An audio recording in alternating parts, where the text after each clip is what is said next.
aujourd'hui je vais te parler d'une astéracée, l'Achillée millefeuille. C'est la même famille que la pâquerette, l'arnica, la camomille. Tout un tas de plantes qui ont des propriétés médicinales fort intéressantes. Je vais t'apprendre à reconnaître cette herbe aux femmes, ou aussi appelée herbe au charpentier, pour ses propriétés merveilleuses. La couleur de ses feuilles, c'est un vert glauque, vert bleu, dû à la présence de molécules d'azulène. Ça c'est pour le petit côté scientifique. Les feuilles elles sont très découpées sur l'Achillée millefeuille et c'est un excellent moyen de la reconnaître. Tu peux la goûter aussi pour la reconnaître. Elle a une saveur qui rappelle un petit peu la camomille, le serpolet. Moi j'aime bien la manger quand je mange un bout de tome. Grignoter des petits bouts de feuilles d'Achillée, c'est sympathique. Sinon, pour la reconnaître, elle a des touffes de capitules floraux. Alors d'un point de vue de l'évolution, c'est une plante qui est vraiment chouette. Elle a évolué en grappe, donc comme une grappe de raisin avec les raisins qui sont disposés autour du milieu de la grappe avec des petites tiges. Et puis ensuite ça a continué d'évoluer et en fait si tu regardes chacune des petites fleurs qui forment ce qu'on appelle des capitules, exactement comme la pâquerette ou la marguerite, avec plein de petites fleurs jaunes au milieu, qu'on appelle le cœur en général sur une pâquerette, et plein de petites fleurs ligulées autour, ce qu'on croit appeler les pétales sur la marguerite. Et en fait, c'est des capitules complets avec une dizaine de fleurs à peu près, un peu plus, sur chacune des petites inflorescences qui composent les grosses inflorescences de capitules des Achillées millefeuille. Viens voir, je t'invite à venir voir de près ce que je raconte. Je vais te montrer les fleurs ligulées et les fleurs tubulées. Il y a des fleurs ligulées et des fleurs tubulées, exactement comme le pissenlit ou la pâquerette. Les fleurs ligulées, elles ont 3 petites dents chez l'armoise, chez l'Achillée millefeuille, chez la pâquerette, alors qu'elles en ont 5 chez la camomille. Donc là, il faut vraiment que tu regardes de près, c'est le bout de ce que tu appelles le pétale sur une pâquerette. C'est juste que c'est pas un pétale, c'est une vraie fleur en fait, si tu regardes de très très près.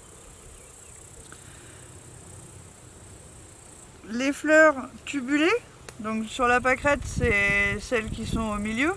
Sur certains tussilages, on voit bien, c'est carrément des grosses fleurs au milieu. Sur l'Achillée millefeuille, ces fleurs tubulées, elles sont quand même beaucoup plus en forme de tube que les fleurs ligulées qui sont plates. Donc ça c'était pour montrer que l'Achillée millefeuille, vu de très près, on voit des dizaines de petites fleurs quand on fait un gros plan. L'Achillée millefeuille, des fois elle est plus rose, des fois elle est plus blanche. Il existe une variété qui est cultivée, on peut acheter les graines, les planter dans son jardin. Si tu déterres l'Achillée millefeuille, tu risques d'être surpris parce qu'en fait c'est une plante qui pousse avec des rhizomes. En fait là, si on regarde le terrain qui est en pente, l'Achillée millefeuille va tenir la terre grâce à ses rhizomes. Et c'est pour ça qu'elle se développe aussi bien dans ce terrain-là, parce qu'elle a des facilités pour pousser sur ce champ, dans ce champ-là, que n'ont pas d'autres plantes qui pourraient lui faire de la concurrence. Monsieur Sauterelle ne s'y trompe pas. Il s'est posé sur une fleur d'Achillée. Il doit bien connaître les vertus qui l'intéressent. Avec les articulations qu'il a, il a dû se rendre compte que c'était bon pour éviter les rhumatismes. Elle a des propriétés validées anti-inflammatoires. Elle a des propriétés cicatrisantes. D'une manière générale, l'Achillée millefeuille, c'est une plante qui agit sur la circulation du sang.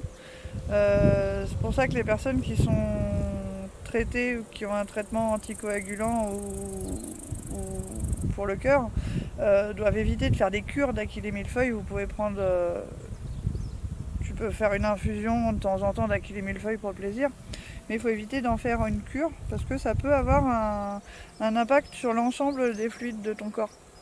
Donc ça sert aussi à rééquilibrer les différents fluides et les différents échanges qui se font au niveau moléculaire dans ton métabolisme.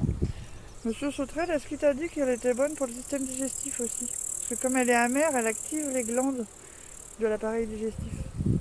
Elle est aussi appelée herbofemme parce qu'elle peut avoir des effets tout à fait positifs par rapport aux problèmes d'endométriose, par rapport aux règles. Elle a des effets sur le circuit lymphatique. Elle est excellente comme antibactérien, antiseptique.